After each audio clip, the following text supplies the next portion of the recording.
Hi guys, what's up? Бүгін біз сіздермен future simple'ды өтетін боламыз, яғни келер шақты өтетін боламыз.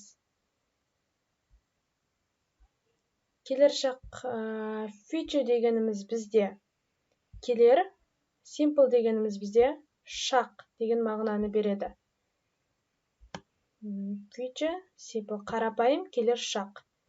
Жасалу жолы өте оңай. Алдында өткен present simple сияқты, past simple сияқты. Will көмекші, бірақ future simple бізде will көмекші етістік арқылы, will арқылы жасалынады. Мысалы айтатын болсам, мен келер шақта, мен келемін деп айтатын болсам, I will come. Ол тырысады деп келер шақта айтатын болсам, he will try. Ол қолданады, she will is. Ол береді, it will give. Бұл береді. Келер шақта біз табамыз. Келер шақта, яғни біз табамыз. We will find. Ол сен көресің. Келер шақта сен көресің. You will see. Олар сұрайды. Келер шақта олар сұрайды. I will ask.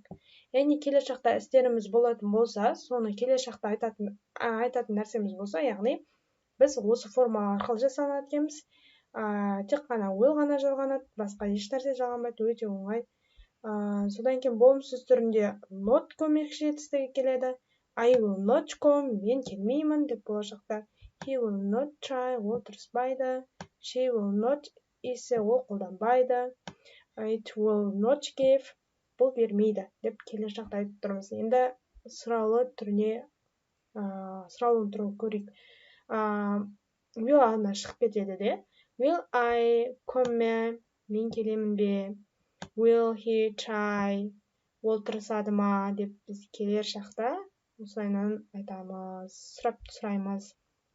Will it give? Ол береді ма? Will we find? Біз табамыз ба? Will you see? Сендер көресіңдер ме? Will they ask? Олар сұрайды ма? Деп will you go? Сен барасың ба? Деп келер шақта айта береміз. Келер шақта айтамыз. Осымен сабағымыз аяқталды. Көріскенше, see you later.